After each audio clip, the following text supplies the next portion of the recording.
সালামু আলাইকুম। SSC ২০২৬ board challenge করার ১০০% সঠিক ও সহজ পদ্ধতি। তোমরা এই পদ্ধতি অনুসরণ করে খুব সহজে এবং নির্ভুলভাবে তুমি তোমার বোর্ড চ্যালেঞ্জটি করতে পারো।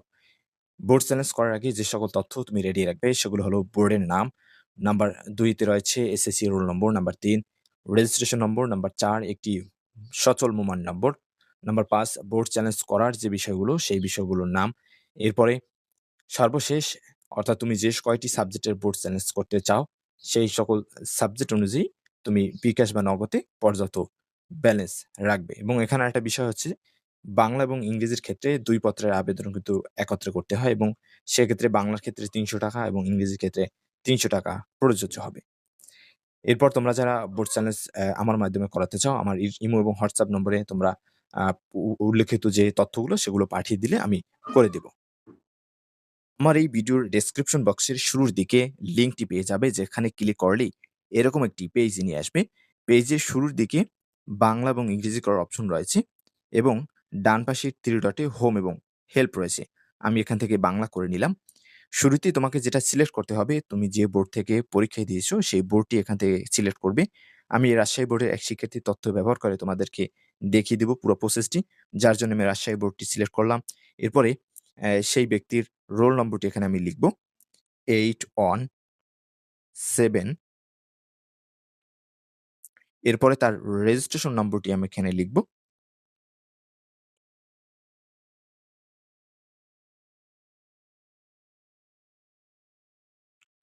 তুমি এই তথ্যগুলো দেওয়ার পরে তোমার আ পুরো তথ্যের সাথে মিলিয়ে নিবে যে তোমার বোর্ড, রোল এবং রেজিস্ট্রেশন নম্বর লেখা ঠিক হয়েছে কিনা।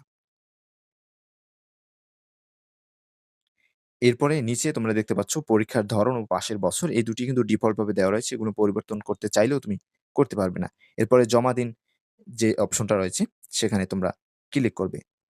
এরপরে তুমি তোমার যে সচল মোবাইল নম্বরটি সেটা এখানে লিখবে। আমি এখানে তার নম্বরটি লিখছি। এরপরে জমা দিন এখানে আবারও ক্লিক করবে তোমরা।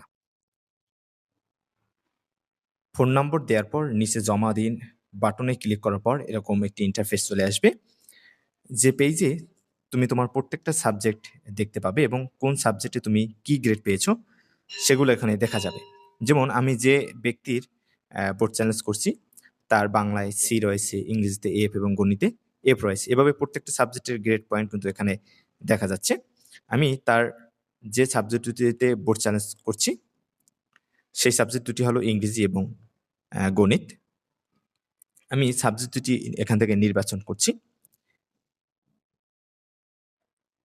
আর কিন্তু সাবজেক্ট দুটি কিন্তু নির্বাচন হয়ে গেছে। এরপরে নিচে তোমরা দেখতে পাচ্ছ এখানে কিন্তু আমি যে সাবজেক্ট দুটি নির্বাচন করেছি ইংরেজি এবং গণিত, সেই সাবজেক্ট দুটি সাবজেক্ট কোড দেখা যাচ্ছে এবং এখানে ফি কিন্তু শো করছে যে তার ৳৪৫০ কিন্তু ফি দেয়া প্রয়োজন পড়বে এই দুটি সাবজেক্টে। যেখানে ইংরেজি সাবজেক্টে কিন্তু দুটি পত্র কিন্তু একত্রে বোর্ড চ্যালেঞ্জ করতে হবে। যার জন্য ১০৭ এবং ১০৮ দুটি এখানে শো করছে এবং তার সকল তথ্যাদি এখানে দেখা যাচ্ছে।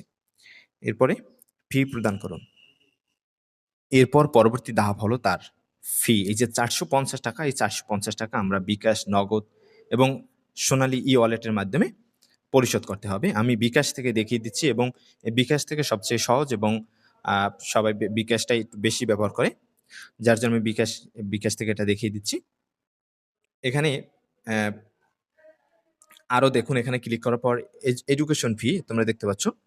এই এডুকেশন ফিতে ক্লিক করার পর এখানে তোমরা এসএসসি লিখলেই এখানে এসএসসি ২০২৬ এই লেখাটি চলে আসবে। এখানে ক্লিক করার পর তুমি যার বোর্ড চ্যালেঞ্জ করছো, তার বোর্ডটি এখান থেকে সিলেক্ট করবে। আমি রাজশাহী বোর্ডের এক ব্যক্তির বোর্ড চ্যালেঞ্জ করেছি, যার জন্য আমি রাজশাহী বোর্ডটি সিলেক্ট করছি। এরপরে পাসের বছর ২০২৬ ই সিলেক্ট করতে হবে। এছাড়া কোনো অপশন নেই। এরপরে রোল নম্বরটি লিখতে হবে 8 অন। রোল নাম্বার লেখার পরে পরবর্তীতে ক্লিক করলেই তার আ যে কয় টাকা হয়েছে, অর্থাৎ তার যে কয়টি টাকা পরিশোধ করতে হবে ৳৪৫০ সেটা শো করবে এখানে। তার নাম, রোল এবং বোর্ড।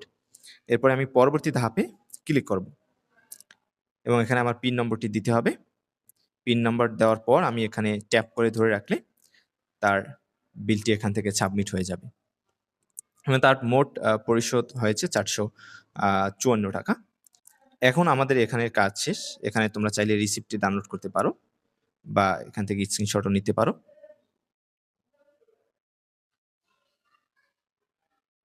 এরপর আমরা আগের সেই পেজে ফিরে যাব। সেখানে আমরা কিন্তু আমাদের কিন্তু আ ৳৪৫০ বিল পরিশোধ করা শেষ। এখন শুধু আমরা এখানে জমা দিন এখানে ক্লিক করলে কিন্তু এখানে লেখা দেখতে পাচ্ছ পেমেন্ট সফলভাবে যাচাই করা হয়েছে। অর্থাৎ তার কিন্তু এ এ আবেদনটি হয়ে গেছে।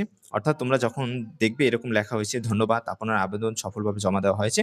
তখনই বুঝবে যে আসলে তোমার আবেদনটি সম্পূর্ণ হয়েছে।